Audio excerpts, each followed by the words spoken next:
재미있는 신학 이야기 인바이블 신약 강의를 맡고 있는 조병수 교수입니다. 오늘은 지난 시간에 이어서 목회서신의 마지막 책인 디도서를 함께 공부를 하도록 하겠습니다.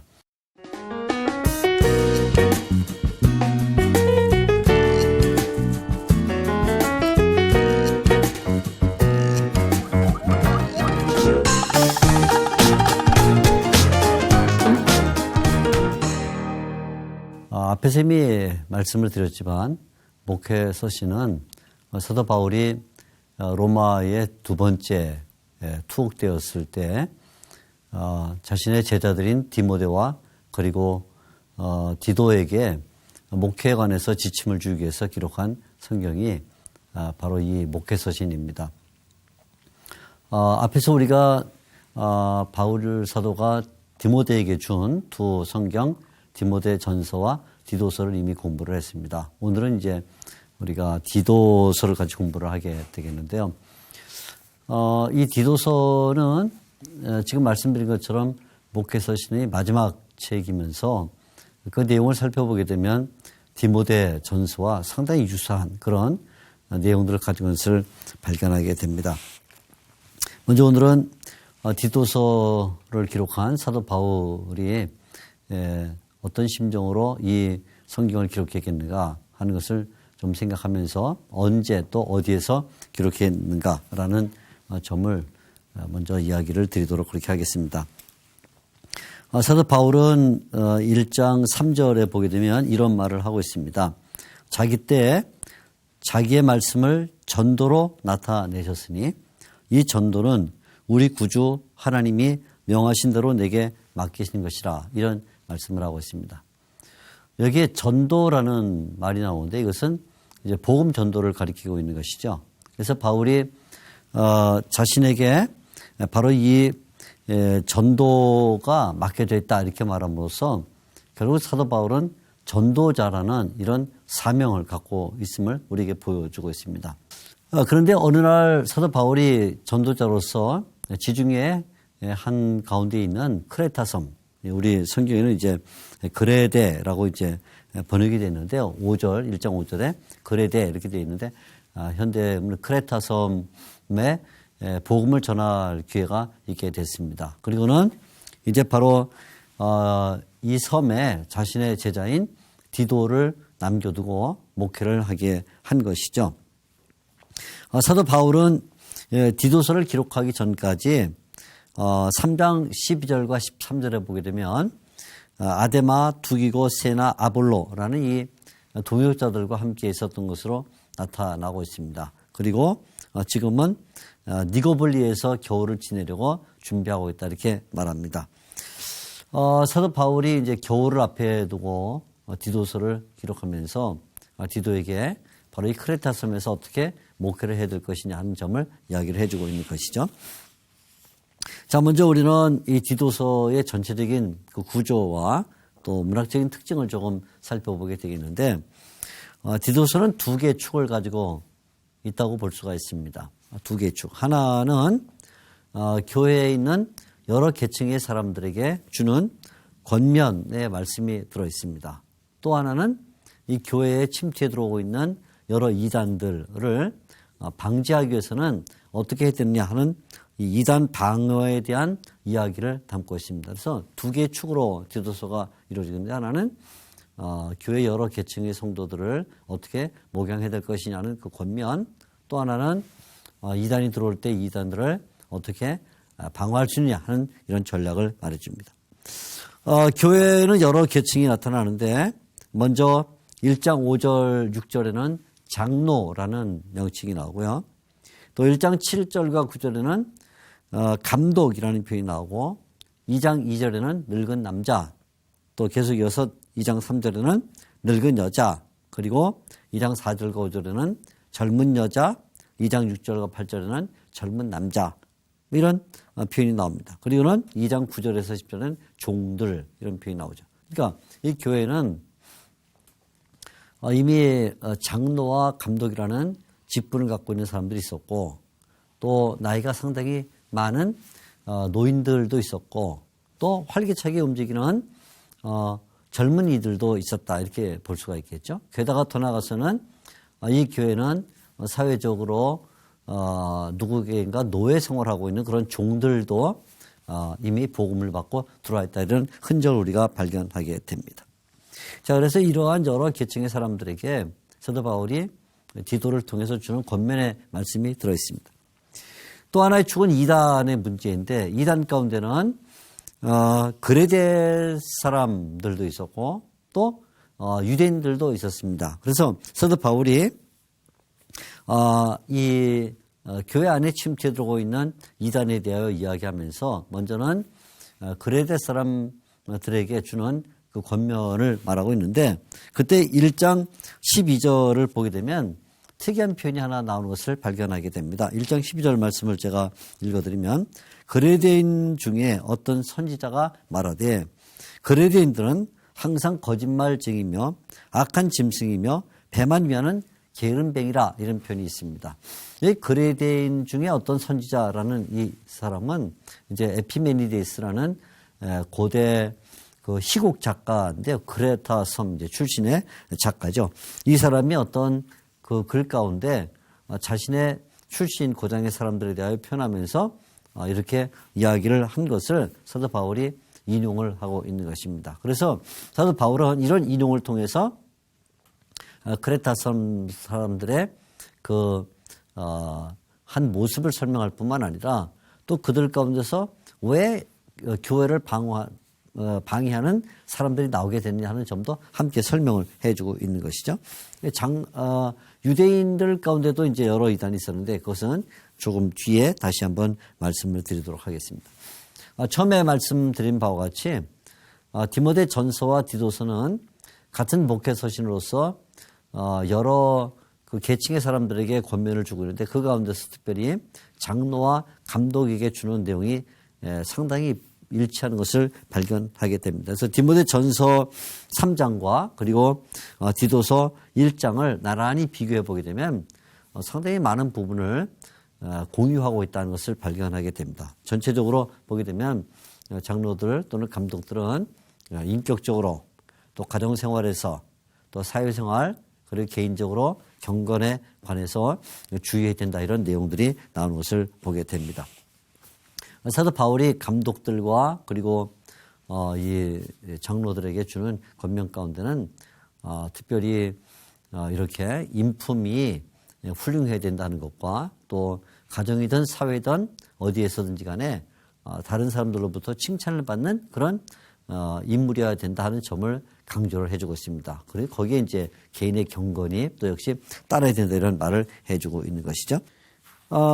지금 이제 우리가 말씀드린 내용을 조금 요약해서 말씀드리면 전체적으로 디도서의 이 구조를 우리가 기억을 하고 있어야 되는데요. 하나는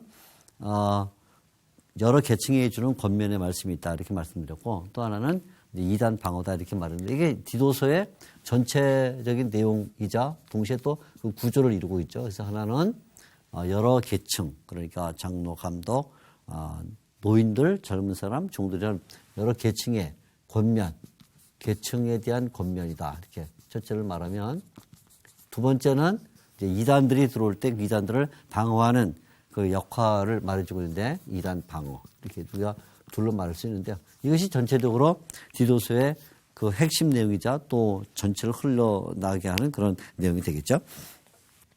사도 바울이 디도서를 기록할 때 우리는 왜 기록했는가 하는 상황을 바로 이 두 점에서 벌써 어렵지 않게 짐작을 해 볼 수가 있습니다. 디도는 사도 바울의 제자로서 사도 바울의 의견을 따라서 크레타 섬에서 목회를 하게 됐습니다. 사도 바울이 디도를 크레타 섬에 둔 그 이유를 두 가지로 설명을 했는데 먼저 1장 5절 말씀을 보면 이제 그 내용이 나오고 있어요. 1장 5절 말씀을 제가 한번 읽어드리겠습니다. 내가 너를 그레데에 남겨둔 이유는 분명하게 이제 디도를 크레타 섬에 두게 된 그 하나의 이유가 나오는데 내가 너를 크레타 섬에 남겨둔 이유는 남은 일을 정리하고 내가 명한 대로 각 성의 장로들을 세우게 하려 함이니 이렇게 나옵니다. 그러니까 첫째 사도 바울이 왜 디도를 크레타 섬에 두었느냐? 그러면 그 이유는 교회를 조직하기 위해서였다. 이렇게 말할 수 있어요. 그러니까 장로 그 외에 여러 직분들을 세워서 교회가 그냥 이 조직 없는 뼈대 없는 그런 유약한 모습을 갖지 않고 분명하게 일꾼을 세워서 장로, 감독 이런 일꾼들을 세워서 교회가 어떤 조직체가 되도록 하기 위함이다. 이게 이제 첫 번째 내용이 되겠죠. 또 하나는 근데 사도 바울이 이렇게 디도를 통해서 크레타 섬의 교회에 장로들이라는 이런 조직을 세우려고 했던 그 반대편에는 또 하나의 이유가 들어있는 것을 발견하게 됩니다. 그것은 뭐냐면 결국은 교회를 향해서 침투해 들어오는 이단 또는 교회 대적자들을 막기 위함이다. 이렇게 볼 수가 있겠죠. 그래서 1장 9절을 보게 되면 미쁜 말씀의 가르침을 그대로 지켜야 하리니 이는 능히 바른 교훈으로 권면하고 거슬러 말하는 자들을 책망하게 하려 함이라 이렇게 나오고 있어요. 그러니까 거슬러 말하는 자들이라는 이 1장 9절의 표현은 결국 교회를 회방하거나 아니면 다른 교훈을 가르치거나 혹은 사도 바울이 가르쳤던 또 디도가 가르치고 있는 내용과 완전히 반대가 되는 이런 내용을 가르치려는 사람들을 말하고 있는 것이죠. 이런 사람들을 몇 가지 말로 다시 설명하는데 2장 8절을 보게 되면 바른 말을 책망할 것 없는 바른 말을 하게 하라. 이는 대적하는 자로 하여금 부끄러워 우리를 악하다 할 것이 없게 하려 함이라. 그러니까 여기는 대적하는 자 이런 표현을. 그러니까 자 여기 우리가 이단이라고 말할 때 사도 바울이 몇 가지를 표현하는데 거슬러 말하는 자, 그죠? 거슬러 말하는 자. 이것이 이제 한 모습이고요. 말하는 자. 1장 9절. 그 다음에 두 번째는 대적하는 자, 대적자. 이렇게 또 말하고 있어요. 대적자. 2장 8절. 이렇게 말하고 있죠. 대적자. 근데 좀 더 나가면 다른 표현이 또 나오는 것을 볼 수 있는데 3장 10절 말씀에 이렇게 표현하고 있습니다.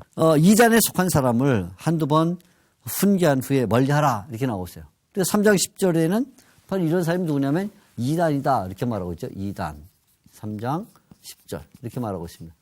공교롭게도 사도 바울이 교회를 회방하는 이런 잘못된 사람들에 대하여 말할 때 매장 1장 그죠? 두 번째는 2장 그렇죠? 그리고 세 번째는 3장에 디도서가 전체 3장으로 구성되어 있는데 매장 교회를 회방하는 사람들을 염두에 두고 이 글을 쓰고 있다는 점을 우리에게 보여주고 있습니다. 그러니까 그만큼 사도 바울이 디도에게 보내는 이 목회 서신은 교회를 조직하는 것을 권면하고 있음에도 불구하고 왜 교회를 장로나 이런 일꾼들을 세워서 조직해야 되느냐 이렇게 묻게 되면 결국은 교회 안에 들어오는 저런 이단들이 있기 때문에 거슬러 말하고 대적하고 그리고는 이단에 속한 자가 있기 때문에 그들을 방어하려면 교회가 조직되어야 된다 이런 투로 말하고 있는 것이죠. 자 이제 우리가 그러면 도대체 이 크레타 섬에 등장한 이 이단들 또는 대적하는 사람들은 어떤 모습을 갖고 있었는가 하는 점을 조금 더 생각을 해볼 필요가 있습니다. 첫째로 사도 바울은 이들의 성격을 잘 묘사해 주고 있는데 첫째 모습이 이들은 말을 함부로 했다 하는 것입니다. 말을. 이 이단들에게 나타나는 가장 큰 문제 첫째는 뭐냐면 말의 문제입니다. 말을 함부로 했다. 이렇게 사도 바울이 지적을 해 주고 있습니다. 자, 1장 10절 보면 거기 이제 사도 바울이 이들의 말에 대하여 세 가지를 정리해 주고 있는데요. 1장 10절. 이들은 불순종하고 헛된 말을 하며 속이는 자 이렇게 말했습니다.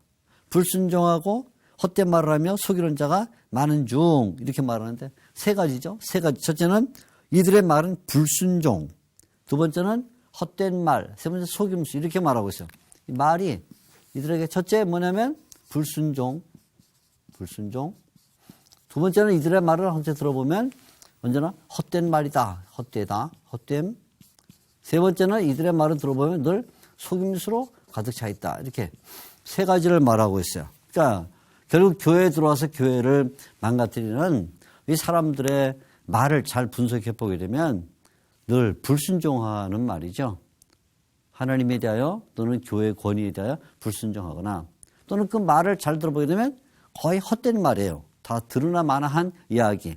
아니면 들어봤자 쓸모가 없는 그런 헛된 이야기를 합니다. 그리고는 마지막에는 그들의 말은 결국은 사람들을 속여서 뭔가 잘못된 것을 끌고 가려는 그런 성격을 가지고 있죠. 그러니까 사도 바울은 이 이단들에게 나타난 첫 번째 현상은 말인데 그들의 말은 불순종과 헛됨과 속임수로 들어있다 이렇게 말해주고 있습니다.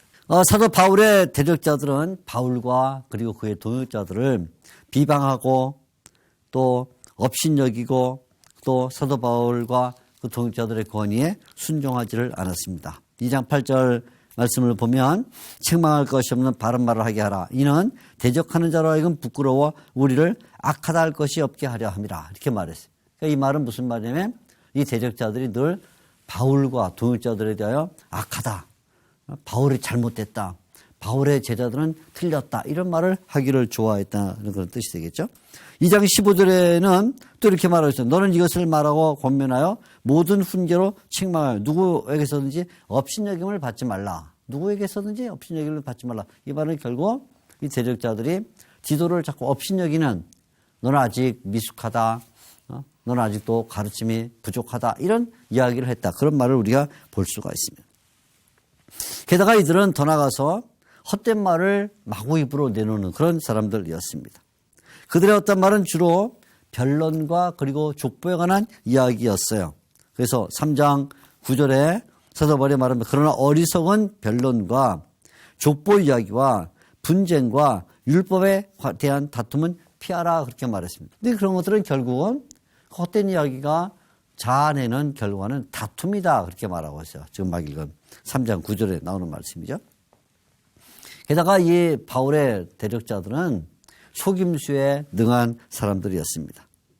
그들은 입을 함부로 사용하면서 바울에 대하여 또 디도에 대하여 거짓된 소문과 거짓된 이야기를 퍼뜨려 나갔습니다. 그래서 그들의 입을 막아야 된다 그렇게 말합니다. 그래서 1장 11절에 사도 바울이 이렇게 표현을 해주고 있어요. 그들의 입을 막을 것이라.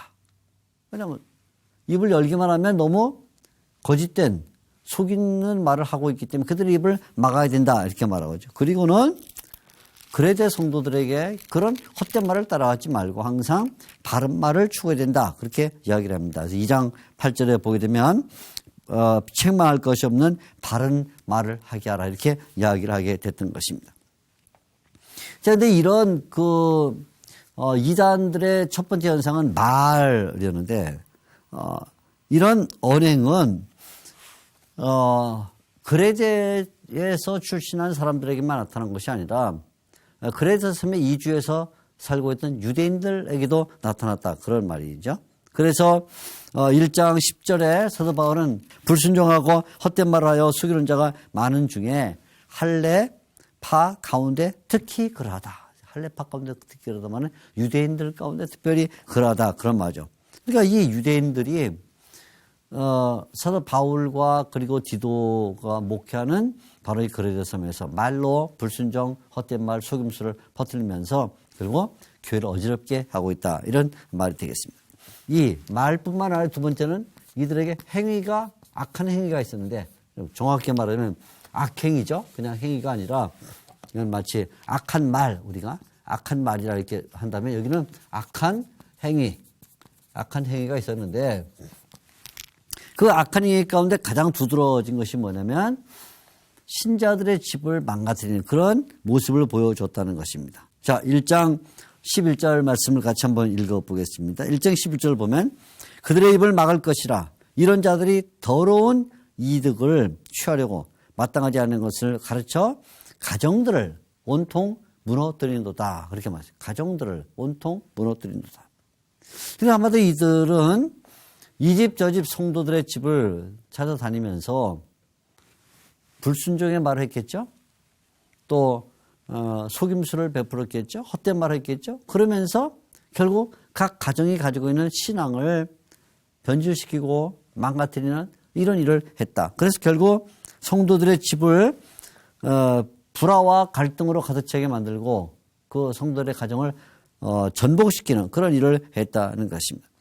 그래서 사도 바울은 이런 이단들의 활동을 보면서 결국 교회가 안정되기 위해서는 어떻게 되느냐 하면 사랑과 신뢰 관계를 유지하라 그렇게 말하게 되었던 거예요. 그래서 2장 1절 이하에 보게 되면 사도 바울이 남자 노인들 또 젊은 사람들 뭐 등등에게 말을 하면서 바른 교훈에 합당한 것을 말하라 그렇게 말하게 되었어요. 2장 1절이죠.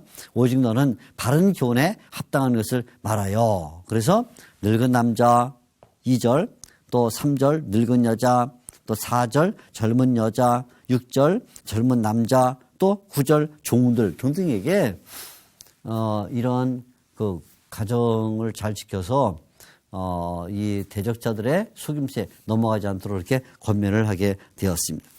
자, 그러면 이제 우리가 하나 더 물어볼 것은 이들은 왜 이렇게 성도들의 가정을 쫓아다니면서 가정을 전복시키는, 망가뜨리는 이런 일을 했을까요? 물론 어떻게 보게 되면 이들은 자기들의 주장을 가지고 자기들의 뜻을 관철시키려는 것처럼 보입니다. 그러나 사도 바울은 이러한 대적자들의 행위를 보면서 그들의 근저에 그들의 그 바탕에 무엇가 깔리는가 하는 것을 분명하게 발견하게 되었습니다. 그들이 정말로 목적하는 것은 자기들에게 주어질 어떤 이득을 목적으로 하고 있었어요. 1장 11절에 사도 바울이 이에 대하여 정확하게 묘사를 해주고 있습니다. 1장 11절 그들의 입을 막을 것이라 이런 자들이 더러운 이득을 취하려고 마땅치 아니하는 것을 가르쳐 가정들을 온통 무너뜨린도다 이렇게 말했습니다. 그러니까 이들이 집집마다 신자들의 집을 찾아다니면서 이렇게 말로 가정들을 무너뜨리는 그 까닭은 이들이 더러운 일을 목적으로 하고 있다. 결국 이 악한 행위의 바탕에는 더러운 이득을 추구하는 그런 내용이 있다. 1장 11절. 이게 우리가 굉장히 주의해서 봐야 될 것인데 옛날 사도 바울 시대에 교회에 들어와서 교회를 어지럽히는 이단들 또는 대적자들이 그들의 궁극적 목적은 결국은 교회를 위하는 게 아니라 자신들의 대를 위한 것이었어요. 더러운 이득을 추구하려는 것이었어요. 이러한 모습이 오늘날뿐만 아니라 이미 사도 바울 시대에 그랬고 사도 바울 시대뿐만 아니라 오늘날 우리 시대에도 그렇다 이렇게 말하고 있습니다. 그래서 사도 바울은 이러한 디도서의 이단들을 바라보면서 목회자들은 이런 길을 따라가면 안 된다. 또 교회를 이끌어가는 지도자들은 이런 길을 가면 안 된다고 말하게 되었습니다. 1장 7절에 이제 말하는 것이죠. 감독은 하나님의 청지기로서 책망할 것이었고 제 고집대로 아니하며 급히 분내지 아니하며 술을 즐기지 아니하며 굿하지 아니하며 그다음 말이 중요하죠. 더러운 이득을 탐하지 아니한다 이렇게 말했어요. 1장 7절 더러운 이득을 탐하지 않는다. 똑같은 표현이 지금 막 읽은 1장 11절에 나온 것을 발견했죠. 1장 11절 중간에 그들은 더러운 이득을 취하려고 이렇게 말했어요. 그러니까 1장 7절과 1장 11절은 똑같은 표현을 쓰고 있는데 이 더러운 이득 이거는 1장 7절에서는 감독들이란 말은 교회 지도자들이죠. 교회 지도자들은 절대로 더러운 이익을 탐하면 안 된다. 그러나 놀랍게도 이 이단들은 더러운 이익을 탐하고 있다. 이렇게 말해서 똑같은 단어를 쓰고 있으면서 한편에서는 바로 그 더러운 이익을 추구하기 위해서 애를 쓰는 사람들이 있는가 하면 한편에서는 그 더러운 이익을 절대로 추구해서는 안 될 사람들이 있다. 이렇게 말해서 극과 극을 달려가는 것을 발견하게 됩니다. 1장 7절, 1장 11절에 나온 이 똑같은 표현을 우리가 잘 기억을 할 필요가 있겠죠.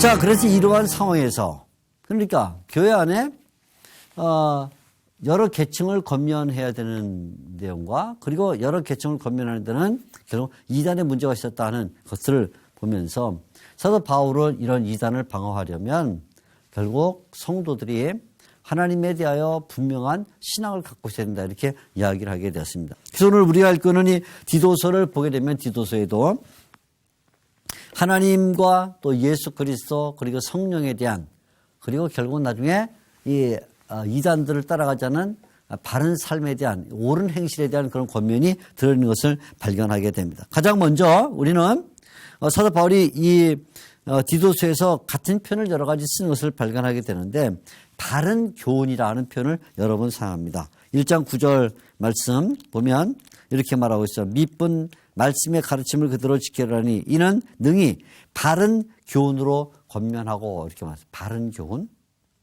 또 2장 1절에도 역시 너는 바른 교훈에 합당한 것을 말하라 이렇게 말하고 있고요.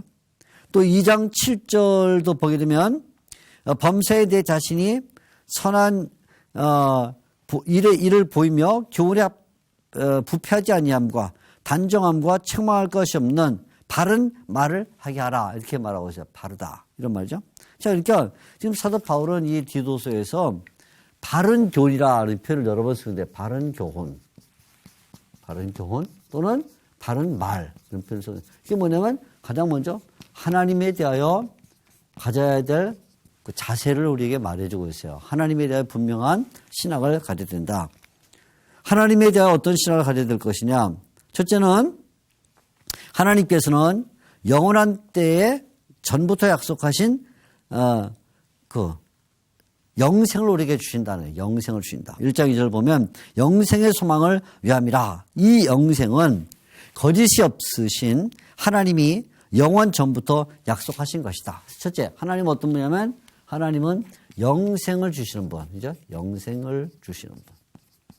영생을 주신 분이다.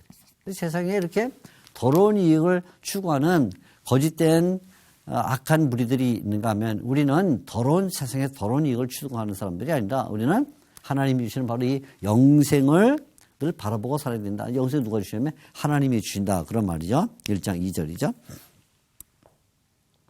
영생을 주신다는 말은 뭐냐면 결국 하나님께서 우리에게 구원을 주신다. 그런 말이죠. 그래서 2장 11절에 하나님께서는 사람들에게 구원을 주시기를 좋아하신다는 거예요. 그래서 2장 11절 모든 사람에게 구원을 주시는 하나님의 은혜가 나타났다. 하나님의 은혜에 나타남은 둘째 그건 구원이다. 주시는 분. 그 구원을 주시기 위해서 하나님께서는